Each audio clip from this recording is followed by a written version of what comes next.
বুঝলাম না। মানে বুঝলেন না, আপনি ফেল। ফেল না না ভাই, কথা হইলে কি পাস করা আর ফেল করাটা বড় কথা না, পরীক্ষায় অংশগ্রহণটাই বড় কথা। আপনি মসজিদ দিয়ে কম নামে কইতে পারেন? মসজিদটা ওই সামনে যাইয়া ওইটাই না, তাই না? তাই না? ও কাকু হুজুর, আপনি যাইয়েন না, আমি তো ফেল। আপনি বললেন না পরীক্ষায় অংশগ্রহণ করবেন, ওটাও তো ফেল আমি কাকু।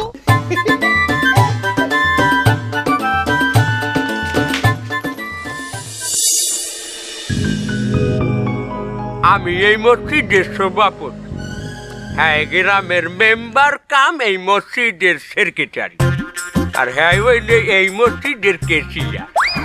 আর এই যে দেখছো, এই মসজিদের কিছু না হইলেও আমরা হেরে সম্মান করি, কারণ হ্যাঁ এই হাই স্কুলের মাস্টার। আমরা ব্যাপারকে মিলিয়ে তোমার ইন্টারভিউ নিই। আচ্ছা, তুমি যে আমাকে মসজিদে নামাজ পড়ানোর জন্য আসছো, তা তুমি কি মশলা মশাইল কিছু জানো? জি আলহামদুলিল্লাহ। তার আমার এই মশলা কবে মনে হলো মসজিদের ভিতর একজন মুরব্বী মানুষ নামাজে খারাইছে, আসুক কিঞ্চিতের বায়ু নির্গত হয়েছে। তার এমন অবস্থায় হে আশেপাশে চাইয়ে দেখিয়া মানিজ্যের ভয়ে নামাজটা নিয়ে গেছে। এক্ষেত্রে এই সময়ে তার ফরজ হইবে কোনটা, উজু করা নাকি মানিজ্যত বাঁচানো? উজু ফরজ। গেছে কি গেল সভাপতি সাহেব? না কিছু না, কয় জুম্মা নামাজ দেখে আছে, আল্লাহ মাহবুদি জান। এই সময় আর কোনো মাসলা নাই যে না, উজুই ফরজ। তুমি জানোই না, জানোই না এখানে মান সম্মান বাঁচানো তো ফরজ মেয়া। হতে পারে এই যে মুরব্বী এই মসজিদের একটা বড় সড়ো পোস্টে আছে, তার মানে যদি যায় আসুক্কা এক রাকাত নামাজ পড়িয়ে উজু করতে যায়, এর মানিজ্যতায় আমার সাবজেক্টে এই ইমাম ফেল, মাসলা জানে না। আচ্ছা বলো তো, একটা মসজিদি কাতার আছে 10টা, প্রতি কাতারে 10 জন করে মুসল্লি ধরে। এখন জুম্মার দিন লোকজন বেশি হয়ে গেছে, কোন কাতারে 12 জন, কোন কাতারে 15 জন, কোন কাতারে 7 জন বেশি ঢুকি পড়িছে। তাহলে টোটাল মসজিদে কতজন মুসল্লি এলো? এটা কেমন প্রশ্ন? আমি কাতারের হিসেব করবো? আমি তো পড়াবো নামাজ। গেছে ও ফেল। তোমাকে আমি সব সময় বলেছি আমি একটা মাস্টার মানুষ, তোমরা আমার একটু শিক্ষিত জায়গায় নিয়ে আসবা, তারা অশিক্ষিতর মধ্যে আমারে নিয়ে আইছো। আচ্ছা ইমাম সাহেব, তুমি আমার একটা ফতুয়া দাও। হ্যাঁ ফতুয়া না, এটা ফতোয়া। ফতোয়া মেম্বার সাহেব। এলাকার একজন সম্মানিত ব্যক্তির কাছে অনেক পরিমাণ মানুষের আমানত, ধরো কয়েকশো বস্তা চাউল আসছে। এবার সেই সম্মানিত ব্যক্তি সেখান থেকে অল্প পরিমাণ কিছু নিজের দ্বারে রাখিয়া বেশি পরিমাণ জনগণের মধ্যে বিলাই দিয়েছে, এখানে কি তার কোনো পাপ হইছে? মানে বুঝলাম না, মানে কিছু বস্তা বলতে ওই ব্যক্তি কত বস্তা রাখছে? মনে করো 200 বস্তা পরিমাণ চাউল আসছে, সে অল্প সংখ্যক নিজের কাছে রাখছে, ধরো 150 বস্তা, আর 50 বস্তা সে জনগণের মধ্যে বিলাই দিয়েছে। তার কি এখানে বেশি পাপ হয়েছে? না মোটেও হয় নাই। ফালার ফালা, সে তো আস্তা নাস্তা চোর। তুই একজন রানিং মেম্বার রে, চোর কও কেমনে? আর মাসলা হয় না, আর ফতোয়া হয় না, কিছু হয় না, আমার তরফ দিয়েও ফেল। বানার প্রশ্ন করতেছ তোমরা? এই জায়গায় একজন ইমাম সাহেব আইছে আমাকে মসজিদি পরীক্ষা দিতে, তারে তোমরা প্রশ্ন করবা কি? আখিরাতের প্রশ্ন করবা, পরকালের প্রশ্ন করবা, কিয়ামতের প্রশ্ন করবা, তা না? কিটা চাইল চুরি করেছে, কিটা নামাজ পড়তেছে, পাইতে দিছে, এই সমস্ত তোমরা ইমাম সাহেবের কাছে বলতেছো, এগুলো কোনো প্রশ্ন হলো? আমি প্রশ্ন করতেছি, দেখো আমি দিনই প্রশ্ন করতেছি। আলহামদুলিল্লাহ, আল্লাহ পাকের রহমতে আমনের ইসলাম সম্পর্কে অনেক জ্ঞান আছে।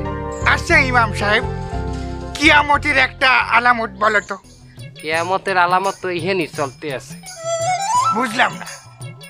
কিয়ামতের আলামত মূর্খরা আলেমকে প্রশ্ন করবে। কি? এই ইমাম তুমি কি কইলে? হ্যাঁ তার মানে কি আমি তোমারে প্রশ্ন করলাম তুমি একজন আলেম, তাহলে কি কি এসে দাঁড়ালো? তুমি মূর্খ। আমি মূর্খ মানে কি বলতে চাচ্ছ তোমরা? হ্যাঁ ওরে ও ঠিক কথা বলিছে। ওরে এই মজলিসে যদি শিক্ষিত কোনো মানুষ থাকে সেটা আমি তোমরা থামো থামো। বাইরের ইমামের দ্বারা তোমরা আমাগো মানুষ জেট খাইতে এসো কেন? আমার অশিক্ষিত বললো কি? তুমি চুপ থাও। আমরা আমাগো মসজিদের দিনে এই ইমাম আমরা ফেল করাইলাম। খারাও এই পর্যন্ত তোমরা 18টা ইমাম পাল্টাইছো। কাল বাদে পরশু জুমা কেনা পড়াইবে? তুমি পড়াবা? এই ইমাম থাক, এই ইমাম জুমা পর্যন্ত পড়াও। যদি ভালো লাগে তাহলে রাখবো, আর না লাগলে হাত পর দেখা যাইবে। তোমার ওই মসজিদের ওই উত্তর কোনায় ঘর আছে, হে এনে থাকবা। আর খাওয়া দাওয়া আর বেতন আমরা ঠিক করবো, মানে আস্তে আস্তে তোমার দেখিয়া ওঠো।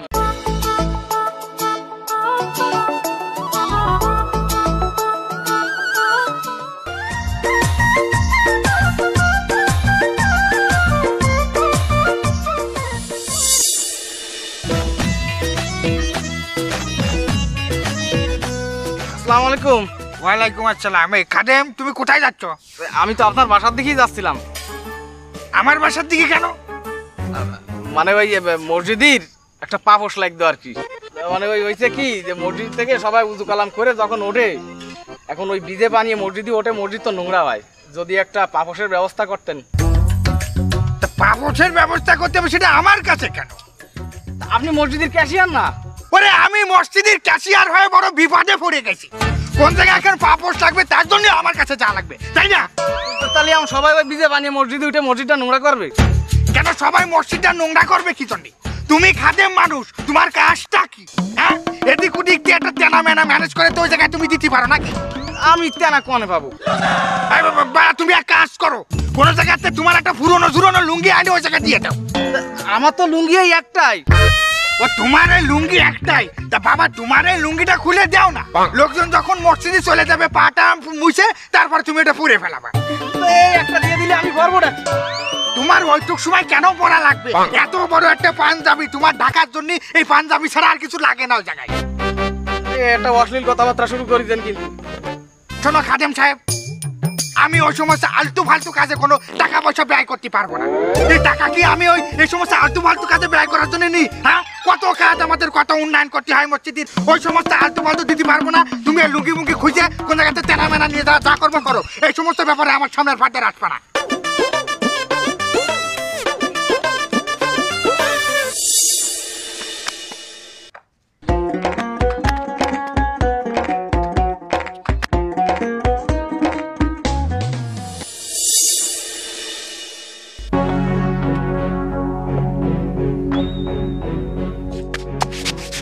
ওকে মেম্বার সাহেব, নামাজের সময় হয়ে গেছে, যাইন কই? তোর নামাজ তুই পড়, আর ওই মসজিদের মধ্যে যে তোর বাহেরা বইয়ে রয়েছে হ্যাঁ করে লইয়ে পড়। ও কেমন তারা কথা কইলেন নামনে মেম্বার সাহেব? কি হয়েছে? কি হয়েছে বোঝো না? তবে না, আমি আমার এই এলাকার রানিং মেম্বার। ওই সামনের কাতারে মোহাজ্জেমের পাশে জায়নামাজটা কার থার কথা আমার, আর এই নে তোর হুমুদ্দে তোর বাহেরা বইয়ে রয়েছে। দেখেন মেম্বার সাহেব, মসজিদ হইলে যে আল্লাহর ঘর, এখানে মেম্বার, চেয়ারম্যান, সাধারণ মানুষ সবাই এক, সবাইরই সমান অধিকার। তাছাড়া হেরা তো মানুষ। ও তার মানে আমি অমানুষ? হ্যাঁ, এবার আমি একজন মানুষ, তাছাড়া আমি এই এলাকার মেম্বার এবং এই মসজিদের সেক্রেটারি। তুই আমার লগে হ্যাঁ তুলনা দাও। এবার তোর বাইরে খারাইবে সামনের কাতার, আর আমি একজন রানিং মেম্বার, আমি পিছনের কাতে খারাপ। দেখেন মেম্বার সাহেব, কথায় কথায় আমার বাহের নাম উঠাইবেন না। আমি একজন আলেম, এই মসজিদে সম্মান দিয়ে কথা বলবেন। আইছে আলেম না, বেতন নেওয়ার সময় আইস দেখ মানে। মেম্বার সাহেব, মেম্বার সাহেব থামেন, রাগ করেন কেন খালি?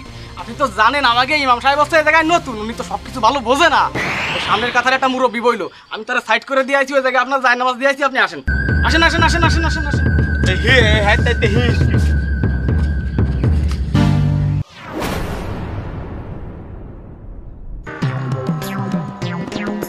আসসালামু আলাইকুম ইমাম সাহেব। ওয়ালাইকুম আসসালাম। খাদেম, তুমি কোথায় গেছিলে? গেছিলাম পাশের মহল্লায় মসজিদে, ঘটনা একটা শুনছি। কি ঘটনা? ঘটনা হয়েছে ওই পাশের মহল্লার মসজিদে আরো কি ইমাম আইছে, কিন্তু ওখানে তো ইমাম বেশি দিন টেকে না। টেকবে না টেকবে না। ঘটনাটা একটু কইবেন ইমাম সাহেব? আচ্ছা আমি এই জায়গায় এই মসজিদ ইমামতি করে কত বছর? 15 বছর। 15 বছর? তুমি জানো না, কারণ তুমি হয়েছো মাত্র 2 বছর। শোনো, আমি সেক্রেটারি আর এই সভাপতির পিছনে যে পরিমাণ তেল খরচ করি, ওরা টয়লেটে যাওয়ার পর অত পানিও খরচ করে না। তাই না, আমি কোনো সঠিক বয়ান করিনি। ওই সভাপতি আর ওর বিরুদ্ধে কোনো খারাপ খারাপ কথা বলি না, সবসময় ওকে কথা বলি। পারলি ওকেই আমি মিনারে উঠাই দিই যে ওকে বয়ান করতে, বুঝতে পারছো? ওরে আল্লাহ, ওই আসতেছে, তেল মারা লাগবে, তাড়াতাড়ি এসো, তাড়াতাড়ি এসো। আব্বা ওই দেখ, ওই যে জমিটা দেখছো, ওইটা এই বছর দখল লইছি। যাক ভালো হইছে বাবা, কিছু করতে পারবে না, শক্ত। আসসালামু আলাইকুম। ওয়ালাইকুম আসসালাম। ভালো আছেন ইমাম সাহেব? আলহামদুলিল্লাহ। ছেলেরে কোলে উঠাও, ছেলেরে কোলে উঠাও। ইমাম সাহেব আমি সভাপতি সাহেব আমি নিতে আপনি এর কোলে নেন। ওরে উঠাও, সভাপতি সাহেবের পাইলসের সমস্যা আছে, উনি উপরে উঠতে পারেন। এর মাথা কি গেছে না আছে? ওরে আব্বা, আমি সভাপতি না, তুই আমার বলা, তোরে ভালোবাসতে আছে। ছোট বড় না, চলো চলো।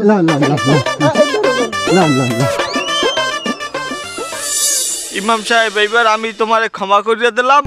আমি না আসলে আমার ওই জায়গা খালি পড়ে থাকবে। এখন চলো, তুমি আজকে দুপুরে আমার বাসায় খাবা। ইমাম সাহেব, তুমি এখানে কি আর নামাজ পড়াবা না? নামাজ পড়েই তো আসলাম। এই মানে নামাজ শেষ করিয়ে তো আসলাম, জামাতে নামাজ পড়লাম। কি বলেন মেম্বার সাহেব? তুই এটা হওয়ার শক্তি, তুই মসজিদের সভাপতিদের ছাড়া তুই নামাজ পড়াইছ, জামাত করতো। জানোস না যে সভাপতি না পর্যন্ত আমাকে মসজিদে জামাত হয় না? এই এই মেম্বার, এই তুমি তো জানো এই কথা যে আমারে ছাড়া মসজিদে কোনোদিন জামাত হয় নাই। তা তুমি এই ভুল কেমনে করতে দিলা? হ্যাঁ, আমি যাইয়ে দেই সামনের কাতারে আমার ছিটে অন্য একটা লোক বইয়ে রয়েছে, সেইটা লইয়া অনেক ছিঁকিয়ে রয়েছে ইমাম সাহেবের লগে। সেই তালে তালে তোমার কথা ভুলে গেছি। আর ইমাম সাহেব, তুমি আসলে এটা ভুল করছো। যেখানে তুমি দেখছো যে কাতারে মসজিদে স্বয়ং সভাপতি উপস্থিত নাই, তুমি সেখানে একটু তার খোঁজ নেবা না? সে কোথায় আছে এটা তুমি জানবা না? এখন যে তারা আমার জামাতটা ছুটিয়ে গেলে, তার এই বিষয়টা কি হইবে? এই ভুলটা কার? না, ভুল তুমিই করছো ইমাম সাহেব। তুমি এক কাম করো, তুমি সভাপতির পাও ধরে মাপ চাও। আমি ঠিক সময় নামাজ পড়াইয়া আমি এখন সভাপতির পাউদরি মাপ চাবো? তুমি আমার চাইতে বেশি বোঝো ইমাম, তোমারে কিন্তু এখন গাড়া নিতে টানে। আমি আত্মা উড়ানোর আগে তুমি তাড়াতাড়ি মাপ চাও। আরে তোমার বাহের বয়সী, মাপ চাইলে জাত যাইবে না। আমি উমের দিকে তাকাইছি।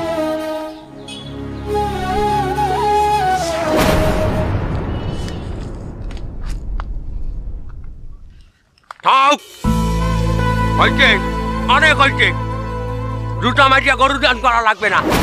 যাও এখন যাও, এই ভুল যেন আর নেক্সট টাইম কোনোদিন না হয়।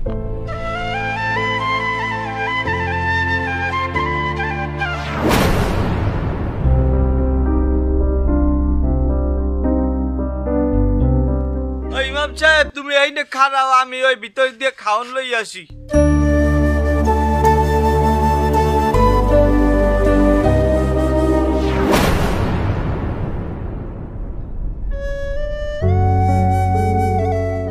দাও, তুমি তরকারি দাও।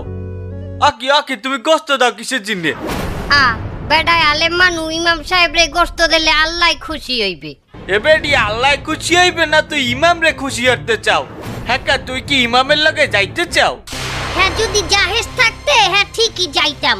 চাউল চোর মেম্বারের চাইয়া ইমামের ঘর করা ভালো। আর রাঞ্চো কি? লাউ কদু। তাই লাউ দে, লাউ খাওয়া ছুন না, ইমাম মানু লাউ খাইবে। তার হে সুন্নাত তুমি খাও, গোস্তটা ইমাম রে দাও। তুই এই গোস্ত রেখে লাউ দে, আমি ওইই দিয়ে আমু।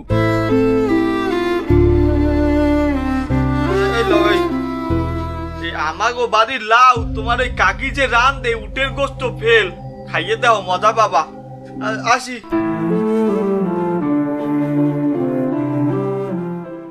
বরিশালের ইমাম সাহেব এই নাটকের প্রথম পর্বটি দেখার জন্য আপনাদের সবাইকে জানাই অসংখ্য ধন্যবাদ।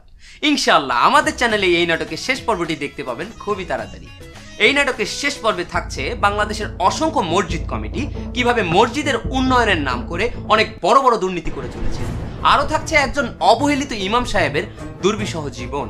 শুধু তাই নয়, এই নাটকের শেষ পর্বে আপনারা দেখতে পাবেন আমাদের ছোটবেলাকার ভোরবেলায় ঘুম থেকে উঠে মক্তবে যাওয়ার সময়কার অনেক মজার মজার কাহিনী। তাই অপেক্ষা করতে থাকুন বরিশালের ইমাম সাহেবের শেষ পর্ব দেখার জন্য।